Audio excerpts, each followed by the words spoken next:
டேய், பல்லு இருக்கிறவன் பகோடா சாப்பிட்றான். உனக்கு திறமை இருந்துச்சுன்னா உன்னோட ஆளை நீ மடக்கி காட்டு. அதை விட்டுட்டு தேவையில்லாம எதுக்குடா வந்து நீயே என்கிட்ட ஆஜராகிட்டு இருக்க என்று அவன் கேட்க, ஏண்டா நான் எல்லா சைட்ல இருந்தும் உன்னை அட்டாக் பண்ணியும் அந்த நந்தகுமாரா ஹாஸ்பிட்டல்ல வச்சும் உனக்கு இன்னும் திமிரு அடங்கலையா? எவ்வளவு தைரியம் இருந்துச்சுன்னா நீ என்கிட்ட இந்த மாதிரி பேசுவ? ஓ, என் ஆளுங்க கையில இருந்து நீ தப்பிச்சிட்ட, அதனால இனி அவங்களால உன்னை ஒன்றும் பண்ண முடியாதுன்னு நினைச்சிட்டு இந்த மாதிரி நீ பேசுறியா? யானைக்கும் அடி சறுக்கும்னு சொல்லுவாங்க, அது உனக்கும் ஞாபகம் இருக்குதானே?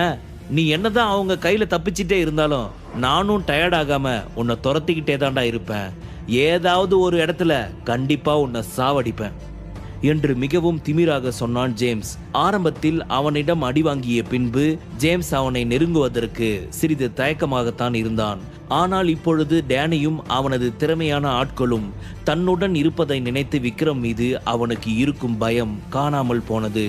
அதனால் மிகவும் திமிராக விக்ரமை பார்த்து, இங்க பாரு விக்ரம், நீ என்னதான் இப்படி சிரிச்சு பேசி என்கிட்ட சமாளிக்க ட்ரை பண்ணாலும் இப்ப நீ என்ன மாதிரி ஒரு சுச்சுவேஷன்ல இருக்குன்னு எனக்கு ரொம்ப நல்லாவே தெரியும். உன்னை கொல்றதுக்கு சுத்தி எப்ப எங்கிருந்து ஆளுங்க வருவாங்கன்னே தெரியாது.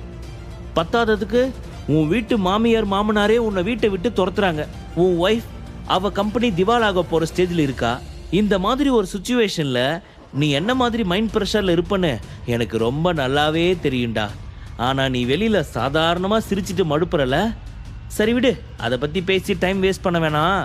நான் உனக்கு ஃபைனலா ஒரு சான்ஸ் தரேன். ஒன்றும் இல்லை, நீ என் காலில் விழுந்து மன்னிப்பு கேளு, நான் உன்னை மன்னிச்சு விட்டுறேன். அதுக்கப்புறம் உனக்கு தேவைப்படுற பணத்தையும் நானே கொடுக்குறேன். நீ சௌந்தர்யா விட்டு மட்டும் ஒதுங்கிரு, நான் உன்னை விட்டுறேன். என்ன, உனக்கு இந்த டீல் ஓகேவா என்று கேட்க, ஏண்டா ஏதோ வசந்தன் கோ சரவணா ஸ்டோர்ஸ் ஆடி ஆஃபர் கொடுக்கிற மாதிரி நீ பேசாம பெரிய லிஸ்ட் போட்டுக்கிட்டே இருக்க. நான் உங்ககிட்ட இதெல்லாம் கேட்டேனா? டே, நீ எனக்கு இப்ப கொடுத்திருக்கிற பிரச்சனையெல்லாம் ஒண்ணுமே இல்லை, அசால்ட்டா என்னால சமாளிக்க முடியும் என்று அவன் சிரித்து கொண்டே திமிராக சொல்ல, விக்ரமின் இந்த பேச்சும் திமிர்த்தனமும் ஜேம்ஸிற்கு இன்னும் கோபத்தை வரவைத்தது. உனக்கு போய் நான் பாவம் பார்த்தேன் பாரு, என்ன சொல்லணும்டா. என்னதான் இருந்தாலும் சரி, பாவமேன்னு என்னோட மனசாட்சிக்கு இடம் கொடுக்காம நான் உனக்கு லாஸ்ட் சான்ஸ் கொடுத்தேன். ஆனா நீ திமிர்த்தனமா அதையும் வேணான்னு சொல்லிட்ட. இதுக்கு மேல உன்னை விட்டு வைக்கிறது எனக்கு சரின்னு படல. இப்பவே இந்த இடத்திலேயே நான் உனக்கு கல்லறை ரெடி பண்ண போறேன் என்று சொன்னவன் தன் பின்னால் நிற்கும் செக்யூரிட்டியை பார்த்தான்.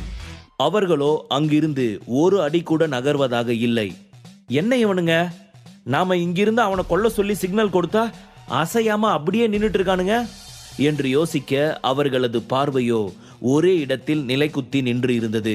ஜேம்ஸ் அவர்கள் பார்வை போன பக்கம் பார்க்க அங்கே வர்மாவும் ஷர்மாவும் கையில் துப்பாக்கி ஏந்தியபடி செக்யூரிட்டிகளை குறிவைத்தவாறு நின்றனர்.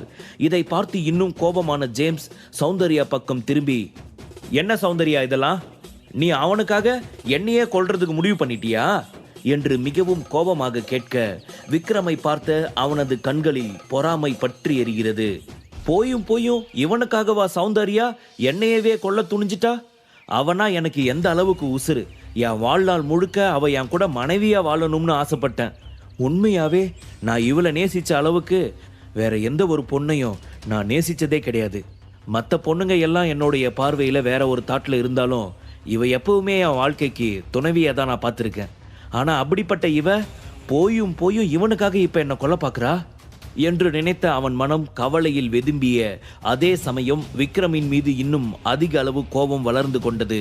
தன் சுயமரியாதை கோபம் இரண்டையும் இழந்தவன் அந்த நொடியில் தரைக்கடியில் போட்டு நசுக்கப்பட்டதை போல் உணர்ந்தான். சௌந்தர்யாவை பற்றி அவனுக்கு நன்றாகவே தெரியும். அவள் எப்பொழுது எந்த மாதிரி பைத்தியக்காரத்தனம் செய்வாள் என்று அவளை பற்றி தெரிந்து வைத்திருந்ததால் ஏதோ யோசித்தவன் மனதிற்குள், இந்த மாதிரி ஒரு சிச்சுவேஷன்ல நாம மறுபடியும் இந்த விக்ரம அட்டாக் பண்ணணும்னா சௌந்தர்யாக்கு இப்ப நம்ம மேல வந்திருக்க வெறுப்பு இன்னும் அதிகமாயிடும். அதனால இப்போ ஒரு அடி பின்வாங்கிறது தான் நல்லது என்று தனக்குத்தானே சொன்னவன் அவளிடம், சரி உனக்காக இங்கிருந்து போறேன் என்று சொல்லிவிட்டு விக்ரம் பக்கம் திரும்பி, இங்க பாரு, இப்போ நான் உன்னை சௌந்தர்யாவுக்காக விட்டுட்டு போறதுனால என்ன சாதாரணமா நினைச்சிடாத. உன்னால இப்படி வாழ்நாள் முழுக்க ஒரு பொண்ணுக்கு பின்னாடி ஒளிஞ்சு நின்று உன் உயிரை காப்பாற்றிக்க முடியாது. கண்டிப்பா நான் உன்னை கொன்னே தீருவேன், அது உறுதிதான் என்று சொன்னவன் காரில் ஏறி அங்கிருந்து கிளம்பினான். அவனுக்கு பின்னாலேயே அவனது செக்யூரிட்டிஸும் கிளம்பி அங்கிருந்து சென்றனர். ஜேம்ஸ் அங்கிருந்து கிளம்பிய பின்புதான் சௌந்தர்யா சிறிது நிம்மதியாக உணர்ந்தாள். தன் அருகே நின்று கொண்டிருந்த வர்மா ஷர்மா பக்கம் திரும்பியவள், நீங்க 2 பேருமே ரொம்ப நல்ல காரியம் பண்ணீங்க, ரொம்ப சந்தோஷம், கீப் இட் அப் என்று அவர்களை பாராட்டினாள். அதன் பின் விக்ரம் பக்கம் திரும்பி, விக்ரம், உனக்கு இப்போவாச்சும் புரியும்னு நினைக்கிறேன். ஜேம்ஸ் உன்னை இங்க கொல்ல வந்திருக்கான். இப்ப மட்டும் நான் இங்க இல்லாட்டி உனக்கு என்ன நடந்திருக்கும்னு நினைச்சுப்பாரு. அவள் கூட இந்த விஷயத்தை எதிர்பார்க்கவே இல்லை. எதர்ச்சையாகத்தான் விக்ரமை பார்க்க வேண்டும் என்பதற்காக வந்தாள். ஆனால் எதிர்பாராத விதமாக ஜேம்ஸ் அங்கே வந்து அவளை கொல்ல துணிவான் என்று நினைக்கையில் அவளது பதட்டம் இன்னும் அதிகமானது. இந்த மாதிரி லைவா பார்த்தோம், உனக்கு இன்னும் புரியலையா விக்ரம்? நான் சொல்றத கேளு, நீ என் கூட வந்துரு. நான் வர்மாவையும் ஷர்மாவையும் உனக்காக பாடி கார்ட்ஸா இருக்க வைக்கிறேன். அவங்க உன்னை பத்திரமா பார்த்துப்பாங்க. ராக்கெட் ராஜாவை விட அவங்க ரொம்ப எக்ஸ்பர்ட் ஆனவங்க. நான் சொல்றத நீ புரிஞ்சுக்கோ என்று சொன்னவள் தூரத்தில் நின்று கொண்டிருந்த ராக்கெட் ராஜாவை ஒரு பார்வை பார்த்துவிட்டு, இங்க பாரு விக்ரம், நான் ராக்கெட் ராஜாவை தப்பா எடை போடல. அவரும் ஒரு நல்ல பாடி கார்டு தான். ஆனா இப்போ லத்தீன் சைட்ல இருக்கிற செக்யூரிட்டி சிஸ்டம் ரொம்பவே டைட்டா இருக்குது. ராக்கெட் ராஜாவை கம்பேர் பண்றப்போ அவங்க எல்லாம் கொஞ்சம் ஹை லெவல்ல தான் இருக்கிறாங்க. நான் இதை முழுசா நல்லா அனலைஸ் பண்ணிட்டு தான் வந்து சொல்றேன். அதனால அவங்கள மேனேஜ் பண்ண வர்மா ஷர்மாவால மட்டும்தான் முடியும். நான் சொல்றத கொஞ்சம் புரிஞ்சுக்கோ ப்ளீஸ் என்று அவள் அவனிடம் எத்தனையோ முறை கெஞ்சியும் அவன் கேட்பதாகவே இல்லை. சிரித்துக்கொண்டே அவளிடம், இங்க பார் சௌந்தர்யா, நீ எத்தனை முறை கேட்டாலும் என்னோட ஆன்சர் இதே தான். எனக்கு யாரும் தேவையில்லை, என்னை நான் பார்த்துக்குவேன். அந்த ஜேம்ஸ் என்னை கொன்னுருவான்னு நினைச்சு நீ அதிகம் பயப்பட வேண்டாம். அவனால என்னை ஒண்ணுமே பண்ண முடியாது, உனக்கு புரியுதா? இங்க பாரு பியூட்டி, தேவையில்லாம உன் மனசை போட்டு குழப்பி உன்னோட அழகை நீ குறைச்சிக்காத. இந்த மாதிரி நீ டென்ஷனா இருக்கப்போ உன் அழகு கம்மியாகிற மாதிரி எனக்கு ஃபீல் வருது என்று சொல்லி அவளது கன்னத்தில் செல்லமாக தட்டியவன் அங்கிருந்து கிளம்பினான். நான் வர சௌந்தர்யா, நீ பார்த்து வீட்டுக்கு போ என்று சொல்லிவிட்டு தனக்காக வெயிட் செய்து கொண்டிருந்த ராக்கெட் ராஜாவின் ரோல்ஸ் ராய்ஸ் காரில் ஏறி அமர ராக்கெட் ராஜா அங்கிருந்து கிளம்பினான். போகும் அவனையே பார்த்த சௌந்தர்யாவிற்கு மனதிற்குள், இவனுக்கு இருந்தாலும் இந்த அளவுக்கு ஹெட்வெயிட் இருக்கக்கூடாது. இப்ப இருக்க சுச்சுவேஷன்ல நான் அவ்வளவு எடுத்து சொல்லிட்டேன். அவனுக்கு அந்த பிரச்சனையும் புரியுது. ஆனா என்னோட ஹெல்ப் மட்டும் அக்செப்ட் பண்ணிக்கவே மாட்டேன்றான். மனசுக்குள்ள இவ்வளவு பயம் இருந்தும் அதை வெளிக்காட்டிக்காம அமைதியா இருக்கான்ல. உண்மையாவே இவன் ரொம்ப இன்ட்ரெஸ்டிங்கான ஆளா தான் இருக்கான். ஆனா இவன் மேல எனக்கு கோபம் அதிகமா வருது. எப்படி இப்படி இவனால கூலா இருக்க முடியுது என்று நினைத்தவள் பெருமூச்சு ஒன்றை இழுத்து விட்டாள். அதன் பின் சிறிது நேரம் மௌனமாக இருந்தவள் தீவிரமாக எதையோ யோசித்துவிட்டு வர்மா பக்கம் திரும்பி, வர்மா, உன் கூட இன்னும் செக்யூரிட்டிஸ் ஆட் பண்ணி ராக்கெட் ராஜாவை நீங்க கொஞ்ச நாளைக்கு வாட்ச் பண்ணுங்க. அது மட்டும் இல்லாம விக்ரம் எங்க போனாலும் நீ அவர் கூட இருக்கிற மாதிரி பாத்துக்கோ. தூரத்துல இருந்தே விக்ரமை ஃபாலோ பண்ணிக்கிட்டு யாராவது அவனை அட்டாக் பண்ண வந்தாங்கன்னா இமீடியட்டா நீ அவங்க மனசுக்குள்ள இவ்வளவு பயம் இருந்தும் அதை வெளிக்காட்டிக்காம அமைதியா இருக்கான்ல. உண்மையாவே இவன் ரொம்ப இன்ட்ரெஸ்டிங்கான ஆளா தான் இருக்கான். ஆனா இவன் மேல எனக்கு கோபம் அதிகமா வருது. எப்படி இப்படி இவனால கூலா இருக்க முடியுது என்று நினைத்தவள் பெருமூச்சு ஒன்றை இழுத்து விட்டாள். அதன் பின் சிறிது நேரம் மௌனமாக இருந்தவள் தீவிரமாக எதையோ யோசித்துவிட்டு வர்மா பக்கம் திரும்பி, வர்மா, உன் கூட இன்னும் செக்யூரிட்டிஸ் ஆட் பண்ணி ராக்கெட் ராஜாவை நீங்க கொஞ்ச நாளைக்கு வாட்ச் பண்ணுங்க. அது மட்டும் இல்லாம விக்ரம் எங்க போனாலும் நீ அவர் கூட இருக்கிற மாதிரி பாத்துக்கோ. தூரத்துல இருந்தே விக்ரமை ஃபாலோ பண்ணிக்கிட்டு யாராவது அவனை அட்டாக் பண்ண வந்தாங்கன்னா இமீடியட்டா நீ அவங்கள போட்டு தள்ளிடு. நான் சொன்னது எதுவுமே மிஸ் பண்ணவே கூடாது, ஓகேவா என்று அவள் அதிகார தோரணையுடன் சொல்ல, ஓகே மேடம், நீங்க சொன்ன மாதிரியே நான் பண்ணிடுறேன். ஆனா இது சரியா என்று வர்மா சிறிது தயங்கியவாறு கேட்க, அதை கேட்ட சௌந்தர்யா தீவிரமாக அவனை பார்த்தாள். இப்படி கேட்டால் நிச்சயம் அவள் கோபப்படுவாள் என்று வர்மாவிற்கு தெரியும். இருந்தாலும் விக்ரம் அவளை உதாசனப்படுத்தி கொண்டே இருக்க அவளோ அது எதையும் கண்டுகொள்ளாமல் அவன் பின்னால் செல்வது அவனுக்கு சுத்தமாகவே பிடிக்கவில்லை. இந்த நிகழ்வு விக்ரம் மீது அவனுக்கு கோபத்தை தான் வர வைத்துக் கொண்டே இருந்தது.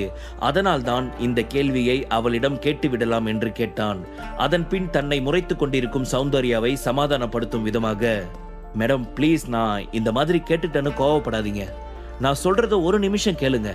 இந்த சென்னை சிட்டி மொத்தமே இப்போ சுரேந்தரோட கையில தான் இருக்கு. சுத்தி நிறைய பாடி கார்ட்ஸ் இருக்காங்க. அவனை நம்ம ஃபாலோ பண்ணோம்னா நிச்சயம் அவங்க யாராவது ஒரு ஆள் நம்ம அவங்கள ஃபாலோ பண்ணிட்டு இருக்கோம் அப்படிங்கிறத கண்டுபிடிச்சிடுவாங்க. அதுக்கப்புறம் நம்ம நிலைமை என்ன ஆகும் நீங்களே யோசிச்சு பாருங்க என்று கேட்டான் வருமா. விக்ரமை தாக்கிய நபர்களை பிடித்த விக்ரம் அதை ராக்கெட் ராஜாவிடம் ஒப்படைத்தான். அப்பொழுது ராக்கெட் ராஜா அவர்கள் இருவரையும் சித்திரவதை செய்து அவர்களிடம் இருந்து பல விஷயங்களை கண்டுபிடித்தான். அவர்களின் அந்த சித்திரவதை விஷயத்தை கேள்விப்பட்ட வர்மாவும் ஷர்மாவும் சௌந்தர்யா சொன்னது போல் அவனை ஃபாலோ செய்வதற்கு சிறிது தயங்கினர். இங்கே காரில் சென்று கொண்டிருந்த ராக்கெட் ராஜா தான் சித்திரவதை செய்த அந்த நபர்களிடமிருந்து பல விஷயங்களை கண்டுபிடிப்பது பற்றி யோசித்துக் கொண்டே வந்தான். பிளாக் ஹாக் குழு சாதாரண நண்பர்களின் கற்பனைக்கு அப்பாற்பட்டது. லத்தீன் குழுக்களுக்கு எதிராக யார் சென்றாலும் அவர்கள் சென்ற இடம் கூட இல்லாமல் அவர்களை அழித்து விடுவார்கள். அதுவே அந்த பாதுகாப்பு படையின் சிறப்பு.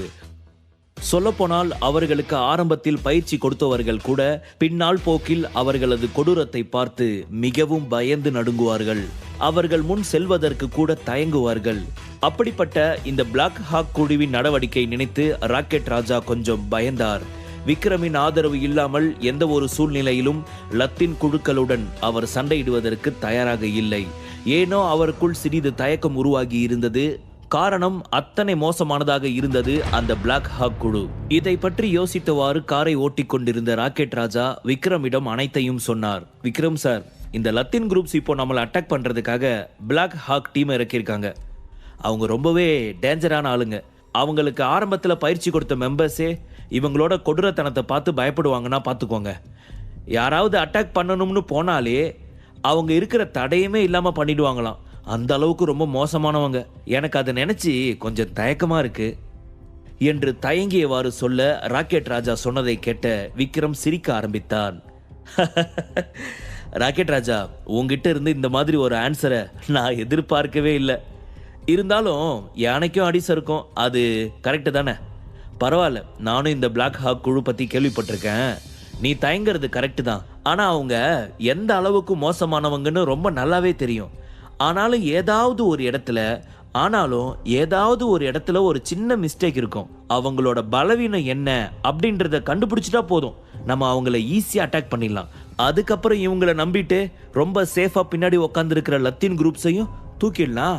ஓகேவா என்று விக்ரம் அவனுக்கு தைரியம் கொடுக்கும் விதமாக பேச, அப்பொழுதுதான் ராக்கெட் ராஜாவிற்கு ஏதோ நிம்மதி பிறந்ததை போன்று இருந்தது. ஓகே ராஜா, நீ சொன்ன மாதிரியே நிஜமாவே அந்த Latin group Black Hawk team இறக்கிருக்காங்களா என்ன என்று அவன் சிறிது சந்தேகமாக கேட்க, ஆமா சார், நான் சொன்னது முழுசா உண்மை. அந்த லத்தீன் குரூப்ஸ் பிளாக் ஹாக் டீமை தான் இறக்கிருக்காங்க. நான் லூசிஃபரை விட்டு நல்ல விசாரணை செஞ்சு பார்த்துட்டேன். எல்லாம் கன்ஃபார்ம் ஆனதுக்கு அப்புறமா தான் இந்த விஷயத்தை நான் உங்ககிட்ட சொல்றேன். லத்தீன் குரூப்ஸோட ஆயுதங்கள் மேனுஃபேக்சரிங் கம்பெனில தான் சந்தேகப்படுற மாதிரி ஒரு சில ஃபாரினர்ஸ் தங்கியிருக்காங்க. அந்த கம்பெனில கன், வெடிகுண்டு, இந்த மாதிரி நிறைய ஆயுதங்கள் மேனுஃபேக்சரிங் பண்ணிட்டு இருக்காங்க. அங்க இருக்கிற கன்னு, வெடிகுண்டு, ஸ்னைப்பர்ஸ், இந்த மாதிரி எல்லா ஆயுதமும் இந்த பிளாக் ஹாக் டீம் கிட்ட இருக்கும். ஸோ நாம எந்த ஒரு பிளானும் இல்லாம, எந்த ஒரு ஆயுதமும் இல்லாம இவங்களை அட்டாக் பண்ண போனோம்னா கண்டிப்பா நம்மளுக்கு ஆபத்து வர நிறைய சான்ஸ் இருக்குது என்று சொல்ல ஏதோ யோசித்த விக்ரம், ஓகே ராஜா, நீ சொன்னதோட சீரியஸ்னஸ் எனக்கு புரியுது. நம்ம இன்னைக்கே, அதுவும் இப்பவே நம்ம குரூப்ஸோட அந்த ஆயுதங்கள் மேனுஃபேக்சரிங் பண்ற கம்பெனிக்கு போகலாம் என்று அவன் மிக தீவிரமாக சொன்னான். தன்னையும் தனக்கு ஆதரவாக இருக்கும் ராக்கெட் ராஜா நந்தகுமாரையும் அட்டாக் செய்தால் விக்ரம் மிக தீவிரமாக முடிவு ஒன்றை எடுத்துள்ளான். நந்தன் அவர்களால் கிட்டத்தட்ட மரணத்தின் விளிம்பிற்கே சென்று வந்துள்ளான். இன்னும் அவன் மருத்துவமனையில் தான் இருக்கிறான். அதனால் அவனை இந்த நிலைமைக்கு ஆளாக்கியவர்களை அவன் சும்மா விட விரும்பவில்லை.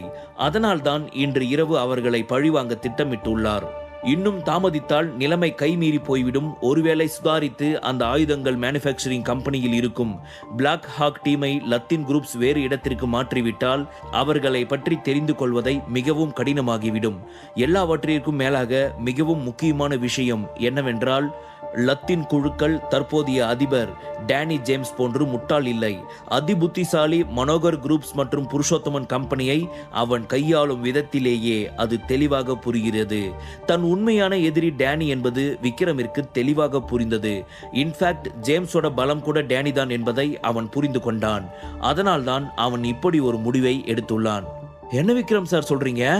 அவங்கள நாம அட்டாக் பண்ண போறோமா? அதுவும் இப்பவே வா என்று அவன் தயங்கியவாறு கேட்க, அவனை சீரியஸாக பார்த்த விக்ரம் ஆமாம் என்று சொல்லி தலை அசைத்தவாறு சிரித்தான். ராஜா, இப்ப நாம எங்கேயும் போகாம டைரக்டா அங்க போலாமா என்று விக்ரம் ஸ்டைலாக கேட்க, ஓகே சார், இப்பவே நம்ம பாடிகார்ட்ஸ் எல்லாரையும் அந்த ஸ்பாட்டுக்கு வர சொல்லிடுறேன், நாமளும் அங்க போலாம் என்று சொன்னவன் மனதிற்குள் அத்தனை ஒரு தைரியம் பிறந்தது. விக்ரம் தானே முன்வந்து லத்தின் குரூப்ஸ் அடியோடு அழிக்கப் போவதாக சொன்னது அவனுக்கு அத்தனை சந்தோஷமாக இருந்தது. இனிமேல் தனக்குள் இருக்கும் தயக்கமும் பயமும் கிடையாது. விக்ரமுடன் சேர்ந்து தானும் அந்த லத்தின் குரூப்பை அழித்து விடலாம் என்று அவன் மனதில் ஒரு நம்பிக்கை பிறக்க நேராக லத்தின் குரூப்ஸின் ஆயுதங்கள் மேனுஃபேக்சரிங் கம்பெனிக்கு வண்டியை செலுத்தினான். கிட்டத்தட்ட 20 நிமிடங்களுக்கு பிறகு ராக்கெட் ராஜாவின் காரானது அவர்களது ஆயுதம் மேனுஃபேக்சரிங் கம்பெனி முன் வந்து நின்றது. காரில் இருந்து இறங்கிய ராக்கெட் ராஜா விக்ரம் பக்கம் இருந்த டோரை திறந்து விட்டான். காரில் இருந்து இறங்கிய விக்ரம் அதையெல்லாம் ஒரு நிமிடம் பார்த்தான். அனைத்து இடங்களிலேயுமே லைட்ஸ் ஆஃப் செய்யப்பட்டு இருந்தது. ஒரே ஒரு இடத்தில் மட்டும் லைட்ஸ் எரிந்து கொண்டு இருந்தது. ராக்கெட் ராஜா தனது ஆட்களை போனில் அழைத்தான். அவர்கள் ஏற்கனவே ராக்கெட் ராஜாவை நெருங்கி இருந்தனர்.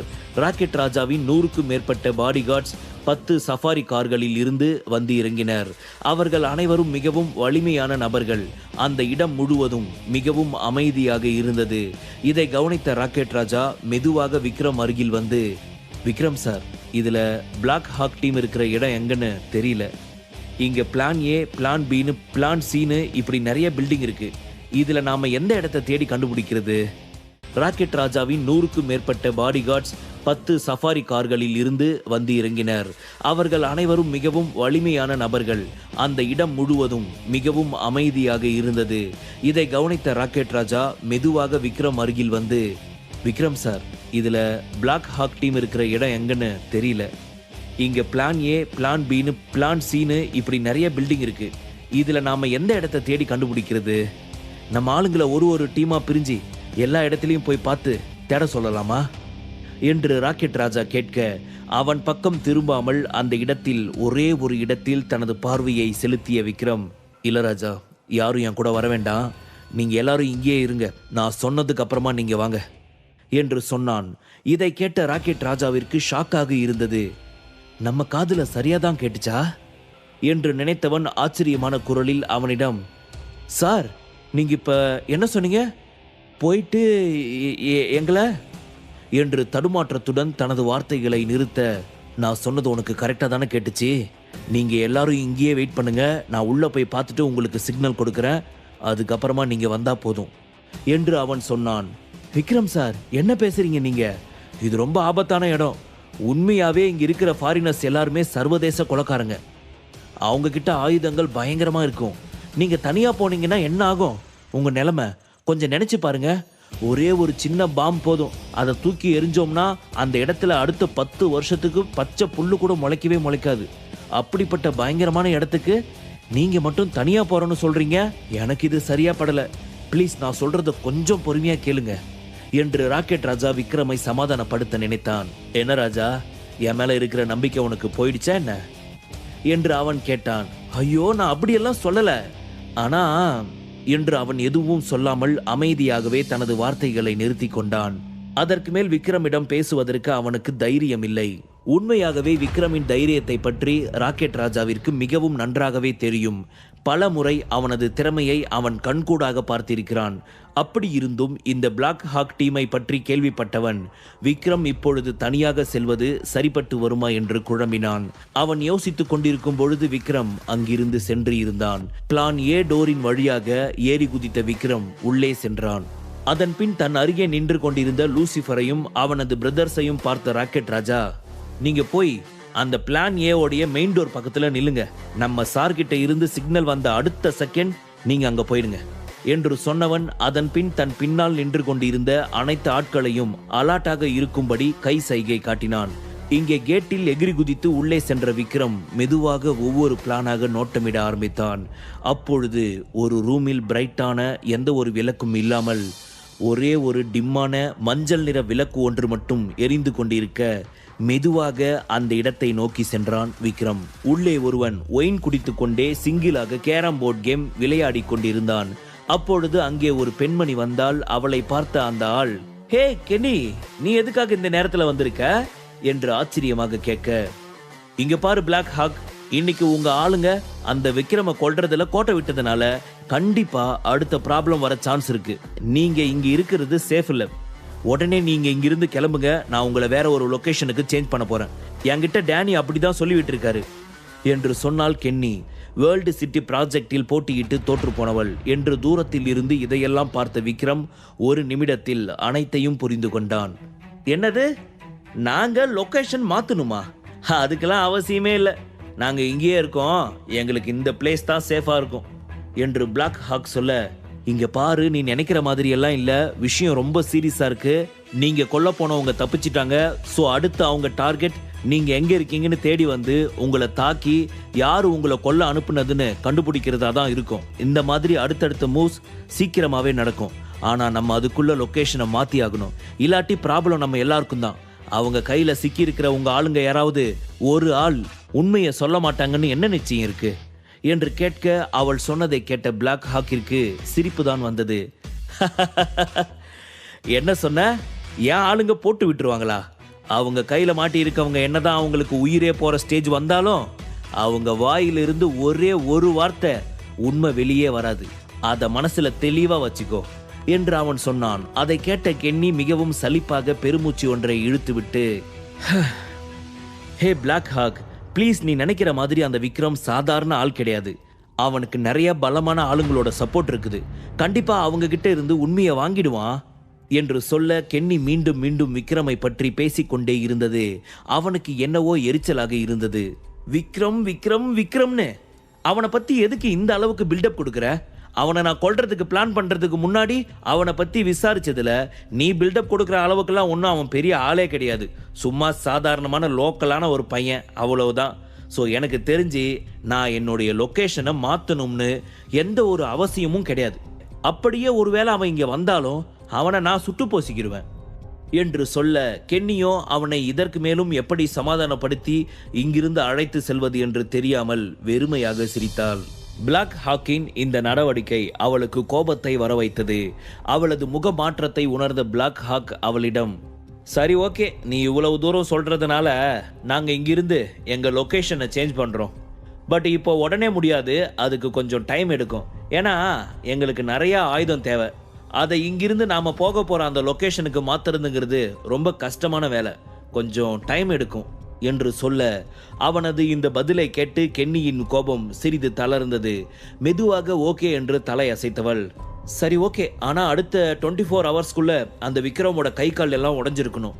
ஒன்று அவன் உடம்புல உசுறு இருக்கக்கூடாது, இல்லை கை கால் இல்லாம அவன் நடப்பணமா இருக்கணும் என்று சொல்ல, ஐயோ கென்னி, நான் ஆல்ரெடி உங்ககிட்ட சொல்லிட்டேன், மறுபடியும் அந்த லோக்கலான ஆளை பெரிய அளவுக்கு பில்டப் பண்ணி பேச வேணாம். எனக்கு இரிட்டேட்டிங்கா இருக்குது. எனக்கு அவன் ஒரு ஆளே கிடையாது, அவன்லாம் சும்மா சாதாரணம், அவனை அசால்ட்டா தூக்கிடலாம் என்று சொன்னான் பிளாக் ஹாக். சரி ஓகே, நான் உன்னோட வார்த்தைகளை நம்புறேன், நீ சொன்ன மாதிரி பண்ணி காட்டு.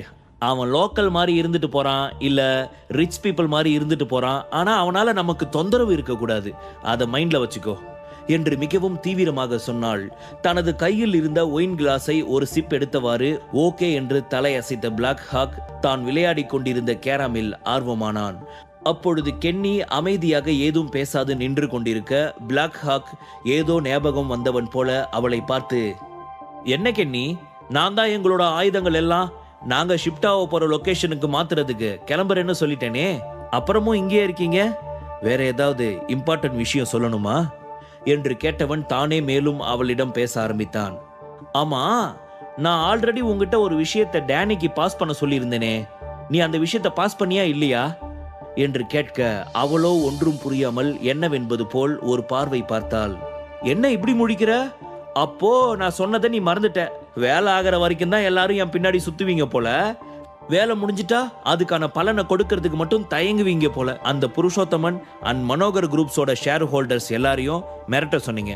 அதன்படி நான் மிரட்டி அவங்கள நான் உங்க கைவசப்படுத்தி கொடுத்தேன். அதுக்கு நான் சன்மானமா 500 கோடி பேரம் பேசி இருந்தேன். ஒர்க் முடிஞ்சதும் பணத்தை கொடுக்கணும்னு உங்க டேனிக்கு தெரியாதா? நான் இதை பத்தி உங்ககிட்ட சொல்லி விஷயத்தை பாஸ் பண்ண சொல்லி இருந்தேனே.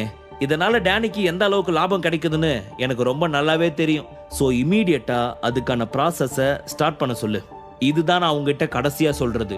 இன்னொரு முறை சொல்ல வைக்காத, பிகாஸ் நான் அடுத்த முறை சொல்றது வேற விதமா இருக்கும். ஸோ சீக்கிரமா என்னுடைய அக்கௌண்ட்ல 500 கோடி அமௌண்ட் டிரான்ஸ்ஃபர் பண்ணியே ஆகணும். என்று அவன் சற்று கராராக சொல்லிக் கொண்டிருக்க, அப்பொழுது அவர்கள் இருந்த ரூமிற்கு வெளியே இருந்து பயங்கரமான சத்தம் ஒன்று கேட்டது. தனது முகத்தை சுருக்கிய பிளாக் ஹாக் அவசரமாக கென்னியை பார்த்து, என்ன சத்தம் அது? உன் கூட நீ யாரையாவது அழைச்சிட்டு வந்தியா என்று மிரட்டலாக கேட்க, இல்லையே, நான் யாரையுமே என் கூட கூட்டிட்டு வரலையே, நான் தனியா தானே வந்தேன் என்று அவள் சிறிது பதட்டத்துடன் கூறினாள். நீ யாரையும் கூப்பிட்டுட்டு வராட்டி அப்புறம் அங்க என்ன சத்தம்? சீக்கிரமா வெளியே போய் என்னன்னு பாரு என்று சொல்ல கென்னி வேகமாக வெளியே சென்றாள். அவள் பின்னாலேயே பிளாக் ஹாக்கும் வந்தான். அப்பொழுது அவர்கள் இருக்கும் ரூமில் இருந்துதான் சத்தம் வந்ததை உணர்ந்தவர்கள் வேகமாக அங்கே செல்ல, அங்கே ஒரு சில மானிட்டர்ஸும் அந்த மானிட்டர் முன் அமர்ந்திருந்த ஒருவனும் கீழே தரையில் விழுந்து கிடந்தனர். அவனை பார்த்து முகத்தை சுருக்கிய பிளாக் ஹாக், என்ன சிஸ்டம் எல்லாம் நொறுங்கி இருக்கு என்று கேட்க, பாஸ், யாரோ ஒருத்தன் உள்ள நுழைஞ்சிட்டான். நான் அதை பத்தி உங்ககிட்ட சொல்றதுக்கு முன்னாடி தான் அவன் என்னை அட்டாக் பண்ணிட்டான். என்னை அடிச்சு போட்டுட்டு அவன் அடுத்த செகண்ட் எங்க போனான்னு தெரியல. சீக்கிரமா அவனை போய் புடிங்க என்று சொல்லிக் கொண்டிருக்கும் பொழுதே அவனின் பார்வையில் ஏதோ ஒரு மாற்றம் தெரிந்தது. அதை கவனித்தவர்கள், என்னடா டேய் என்னாச்சு என்று கேட்டவாறு அவன் பார்வை சென்ற பக்கம் திரும்பி பார்க்க, அங்கே அவர்களுக்கு பின்னால் விக்ரம் நின்று கொண்டு இருந்தான். அதை பார்த்த கென்னி பயத்தில் ஒரு அடி பின்வாங்கினாள். பிளாக் ஹாக் ஒன்றும் புரியாமல் கோபமாக, டேய் யாருடா நீ? எப்படி உள்ள வந்த இவ்வளவு செக்யூரிட்டிஸை மீறி என்று கேட்க, கென்னி சிரித்துக்கொண்டே, நான் தான் சொன்னல பிளாக் ஹாக், கொஞ்ச நேரத்துக்கு முன்னாடி உங்ககிட்ட நீ இங்க இருக்கிறது சேஃப் இல்ல, நீ அட்டாக் பண்ணவங்களுக்கு உன்னை பத்தின விஷயம் தெரிஞ்சா இம்மீடியட்டா அவங்க இங்க வந்துருவாங்கன்னு சொன்னல. ஆனா நீ கேட்கல. இதோ நீ இருக்கிற இடத்தை கண்டுபிடிச்சிட்டாங்க. சோ உடனே வந்துட்டான் இந்த விக்ரம். அப்பொழுதுதான் பிளாக் ஹாக்கிற்கு உண்மை புரிந்தது. ஓ, நீதான் அந்த விக்ரமா? உனக்கு தான் இவ்வளவு பில்டப்பா என்று சொன்னவாறு தன் கையில் இருந்த மொபைலில் இருந்த போட்டோவை பார்க்க, அதில் விக்ரமின் போட்டோ தான் இருந்தது. தன் போனையும் தன் முன்னால் நின்று கொண்டு இருந்த விக்ரமையும் மாறி மாறி பார்த்தவன், கன்ஃபார்ம் நீதான் விக்ரம். சரி, உனக்கு சாவு பார்த்து பயமா இல்லையா? என்ன அட்டாக் பண்றதுக்கு நீ ஒத்தால வேற வந்திருக்க, உன்னை சுத்தி யாருமே இல்ல என்று அவன் பின்னால் யாரையோ தேடுவது போல பார்த்தவன் சிரித்துக்கொண்டே, நிஜமாவே நீ ரொம்ப தைரியமான ஆளுதான். ஆனா நான் உன்னை இப்படியே விட போவதில்லை. சாவு பயனா என்னன்னே தெரியாம இருக்கிற உனக்கு சாவுனா என்னன்னு காட்ட போறேன். இவ்வளவு பெரிய ஆயுதம் எல்லாம் இருக்கிற இடத்துக்கு நீ இவ்வளவு தைரியமா வந்திருக்கல என்று சொன்னவன் அவனை பார்த்து கொடூரமாக சிரிக்க ஆரம்பித்தான். கென்னி மூலம் விஷயம் அறிந்த பிளாக் ஹாக் டீம் மொத்தமும் மிகவும் பயங்கரமான தோற்றத்துடன் கையில் கன்னுடன் அந்த இடத்திற்கு வந்தனர். முழு கதையையும் கேட்டு மகிழ பாக்கெட் FM ஆப்பை டவுன்லோட் செய்யுங்கள். லிங்க் டிஸ்கிரிப்ஷனில் கொடுக்கப்பட்டுள்ளது.